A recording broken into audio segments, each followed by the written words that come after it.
नमस्कार, आप देख रहे हैं इसके पीएम फाइनेंस। आज मैं आपको बताने वाली हूँ पोस्ट ऑफिस की एक ऐसी स्कीम के बारे में जो आपको बचत करना सिखाएगी। जी हाँ, इस स्कीम का नाम है आरडी, जिसे रिकरिंग डिपॉजिट के नाम से जाना जाता है। ये सुरक्षित है क्योंकि ये सरकारी स्कीम है। आप इसमें कम से कम 100 रुपये से निवेश कर सकते हैं। 5 वर्ष तक आपको निवेश करना होता है और इसमें आपको कंपाउंडिंग का भी फायदा मिलता है। मतलब सीधा सा मतलब है ब्याज में ब्याज। अगर आपने पोस्ट ऑफिस की आरडी स्कीम में 1,000 रुपये प्रति माह जमा किया तो आपको कितना मिलेगा, इसका चल के हम लोग कैलकुलेशन करते हैं। मान लीजिए आपने मासिक निवेश आपका 1,000 रुपये है, ठीक है। आपका कुल निवेश हो जाएगा 60,000। अब 60,000 इसलिए हो जाएगा क्योंकि आपको 5 वर्ष तक करना है। 5 वर्ष मतलब 60 महीने। 60 महीने तक आपको करना है तो 1,000 के हिसाब से 60,000 रुपये आपका कुल निवेश हो जाएगा। तो इसमें जो ब्याज राशि आपकी बनेगी, ब्याज राशि मतलब 6.7% की दर से जो इसकी ब्याज राशि बनेगी 11,370 रुपये। तो मेचोरिटी पर आपको मिलेगा 71,370 रुपये। तो ये एक तो आपका कुल निवेश हो जाएगा 60,000 प्लस ब्याज मिलाकर मेचोरिटी राशि आपकी बन जाएगी। अब हम जानते हैं कि पोस्ट ऑफिस में आपने आरडी स्कीम तो खुलवा ली, पर हमें पता होना चाहिए कि आरडी स्कीम क्या है। आरडी स्कीम का मतलब होता है, इसे रिकरिंग डिपॉजिट के नाम से भी जानते हैं। इसमें आपको छोटी छोटी बचत करना सिखाया जाता है। ये निश्चित ब्याज होता है। इसमें आपको पहले से पता होता है कि इस ब्याज दर से अगर हम इतना पैसा जमा करेंगे तो हमको इतना मिलेगा। ये सरकारी स्कीम है क्योंकि इसे सरकार चलाती है। इसमें ये कब तक आपको जमा करना पड़ता है? 5 वर्ष। 5 वर्ष के लिए लॉक हो जाता है। 5 वर्ष में 60 महीने होते हैं। आखिरी में आपको क्या करेगा कि आपका जो कुल निवेश होगा वो और उसमें मिलने वाला जो ब्याज है वो दोनों ही आपको मिल जाएगा। अब इनकी कुछ विशेषताओं के बारे में हम जानते हैं कि ये 5 वर्ष की अवधि होती है जो 5 वर्ष के लिए लॉक हो जाती है। 5 वर्ष के पहले अगर आप निकालते हैं तो आपको कुछ पेनल्टी देनी पड़ सकती है, जो कि हम आगे जानेंगे। हर महीने आपको निवेश करना पड़ेगा, फिक्स करना पड़ेगा पहले से ही कि आप 500 रुपये हर महीने जमा करेंगे या 5,000 हर महीने जमा करेंगे। ये सुरक्षित निवेश है पूरी तरह से। इसमें आपको बिल्कुल भी टेंशन लेने की जरूरत नहीं है कि आपका पैसा डूबेगा। ब्याज तिमाही आधार पर कंपाउंड होती है, मतलब इसमें आपको ब्याज पर ब्याज मिलता है। अब हम बात करते हैं कि कितने से आप स्टार्ट कर सकते हैं। न्यूनतम और अधिकतम निवेश कितना हो सकता है? तो न्यूनतम 100 रुपये और अधिकतम की कोई लिमिट नहीं है। इसे हम एक एग्जांपल से समझते हैं कि मान लीजिए आपने 500 रुपये जमा किया तो आपको 500 रुपये हर माह जमा करना पड़ेगा। 5 वर्ष तक जमा करना पड़ेगा, मतलब 60 महीने तक जमा करना पड़ेगा। तो कुल निवेश आपका हो जाएगा 30,000 रुपये। तो 30,000 रुपये में आपका ब्याज बनेगा 6.7% की दर से, वो भी आपको मिल जाएगा। यानी कि कुल निवेश प्लस ब्याज भी आपको मिल जाएगा। तो ब्याज दर तो हम जान ही चुके हैं, 6.7% ब्याज है जो कि प्रतिवर्ष आपको मिलता है और ये तिमाही रूप से इसमें कंपाउंड भी होता है और भारत सरकार भी इसकी समीक्षा करती रहती है हर 3 महीने में।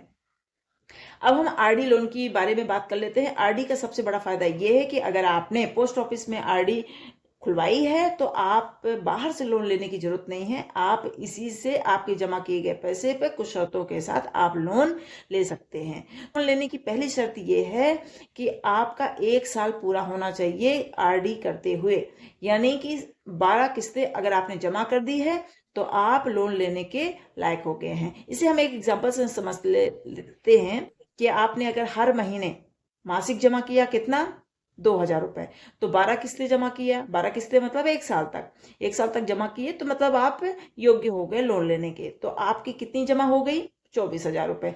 तो 50% इसमें कितना होगा? 12,000 रुपये। तो आप 24,000 अगर जमा करते हैं तो 50% यानी 12,000 रुपये आप लोन ले सकते हैं और इसे चाहें तो आप समान मासिक किस्तों में और एक मुश्त भी जमा कर सकते हैं।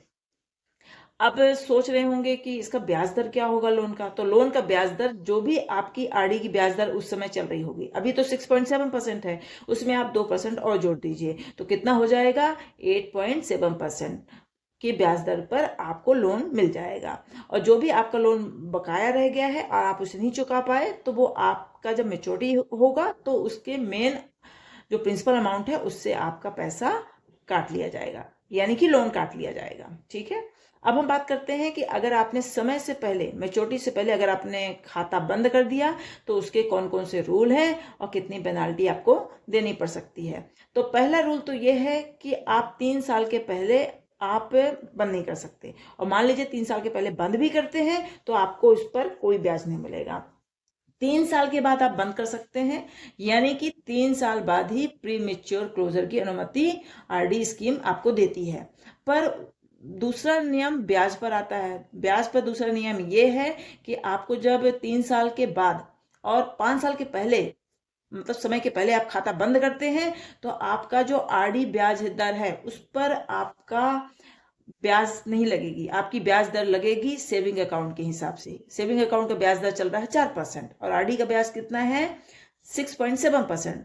तो अगर आप मैच्योरिटी से पहले पैसा निकालते हैं, चाहे मैच्योरिटी के एक दिन पहले ही निकालें, तो भी आपको सेविंग अकाउंट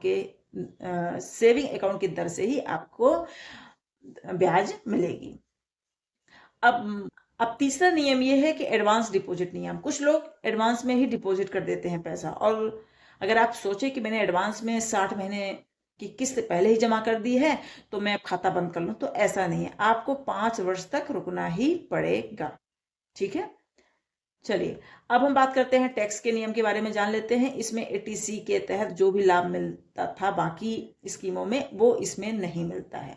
तो एटीसी का जो लाभ है वो नहीं मिलता, जो कि 1.5 लाख रुपए तक आपको टैक्स में छूट मिलती है, वो आप इससे वंचित हो जाएंगे।